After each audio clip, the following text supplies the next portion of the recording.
Some mornings you just know peace won't last. I remember it clear as day, me and my boy Evan perched on the dock before sunrise air, so quiet you could hear the water breathe. Old timbers under our boots, the kind of stillness that only happens out here in Montana, where the world's got a little more sky and a lot less nonsense. If you've ever felt like your last bit of peace is about to get trampled, you know where this is headed. My boy was clutching his fishing rod like it was some kind of treasure face still half asleep. That dock was the last steady thing in my life after years of engineering work that broke my back after my dad passed after the divorce. I built that dock with my own hands. Land, water, timber, what was mine, not just on paper, but in my bones. And then right on cue, the morning shattered. Gravel crunched up behind us, sharp, impatient, the stomp of someone who's never belonged on my land. Bethany Crowell marched down HOA president, all pearls and posture, acting like sunrise itself needed her permission. "Jake Carter," she barked, arms crossed. "We've talked about this community, lake designated ours." Didn't even turn to look. I was busy soaking up the last drop of calm. But Evan peeked over all nervous. I finally sighed. "It's not a community lake, Bethany. It's mine." But she wasn't having it, waved a laminated sheet in my face. HOA bylaws in big bold letters. "Just sign up and follow the rules, Jake.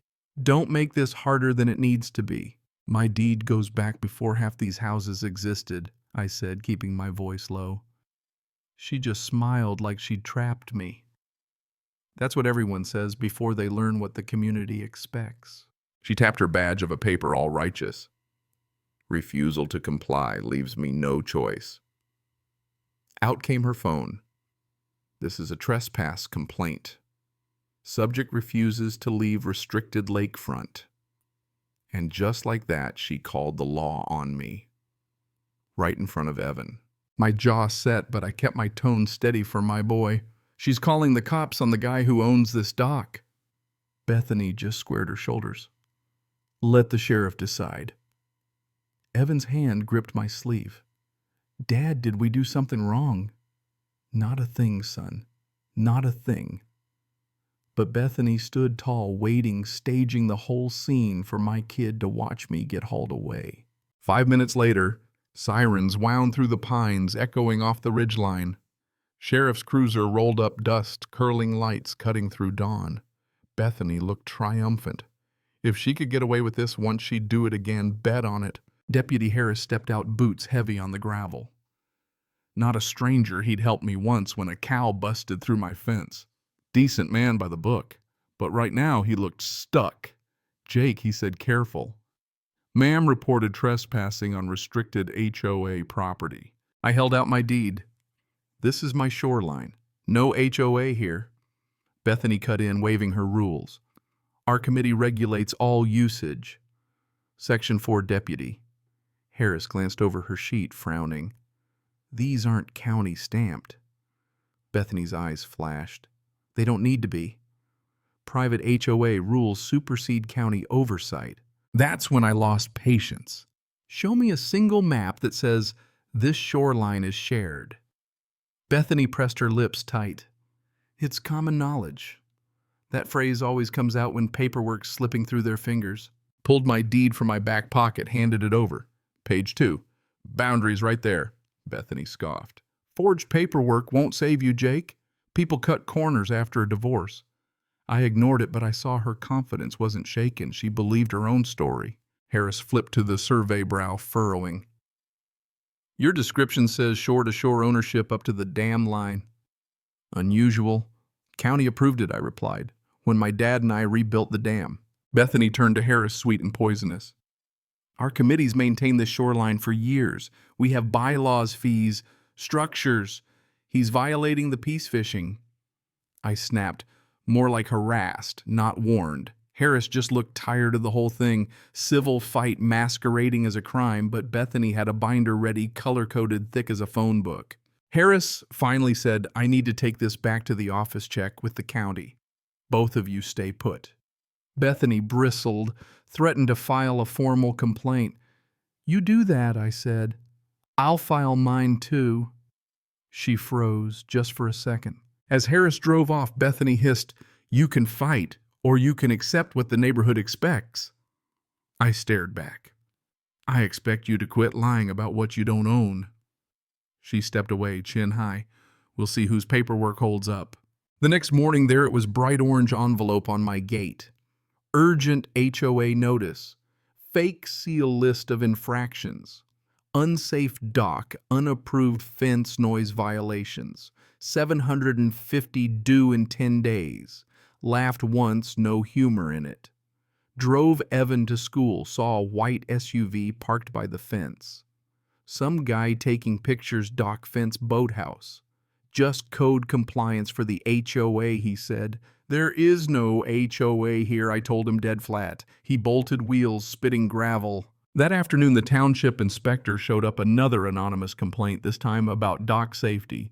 "Jake, you're fine, but she's trying to build a paper trail.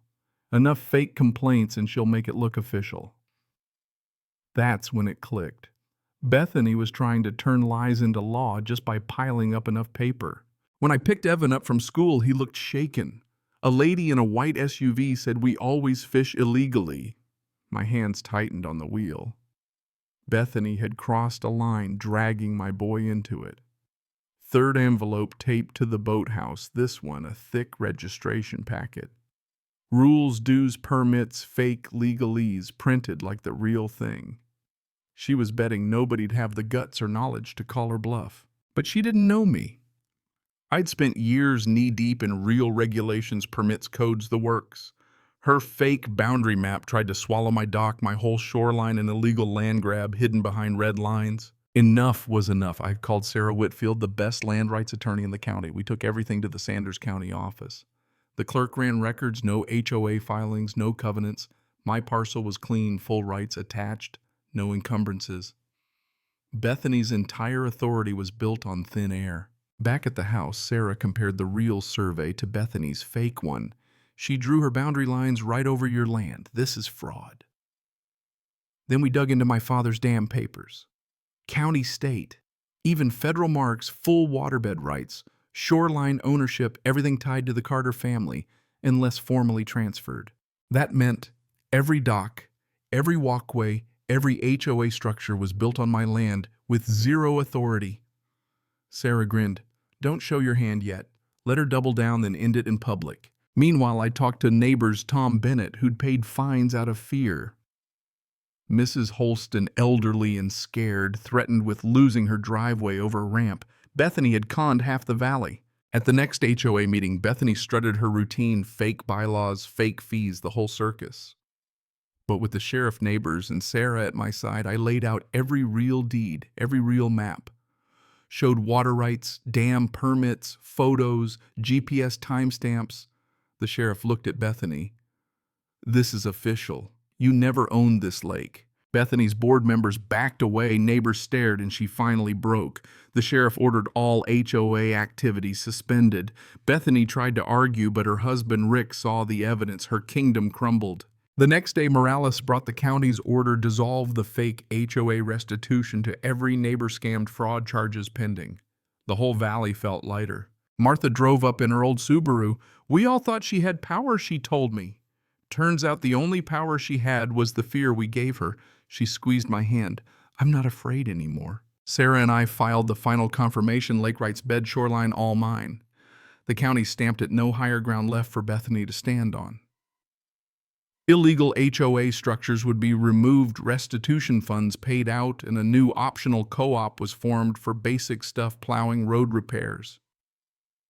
When they asked me to help lead it, I only said yes if there'd never be another HOA on my lake. One rule forever. 1. First quiet Saturday after the dust settled, me and Evan went back down to the dock. "Is it all fixed now?" he asked. Not everything I said, but the things that matter are. No more threats, no more fake rules, just water, just peace, just home. Evan asked if people had to follow rules now. Only the real ones, I told him. The ones written in law, not fear. We fished till sunset, ripples spreading on the water that now officially and publicly belonged to us. Justice didn't need to shout. It just settled in steady like the lake my family has protected for generations. For as long as we live here, no one's ever pushing us off our land again. If standing up to something unfair means something to you, I want to hear about it. Drop a yes in the comments. Let's see how many folks have faced down the same kind of trouble. And if you believe justice should look like this, hit subscribe. There's more to come from folks who know the value of standing their ground.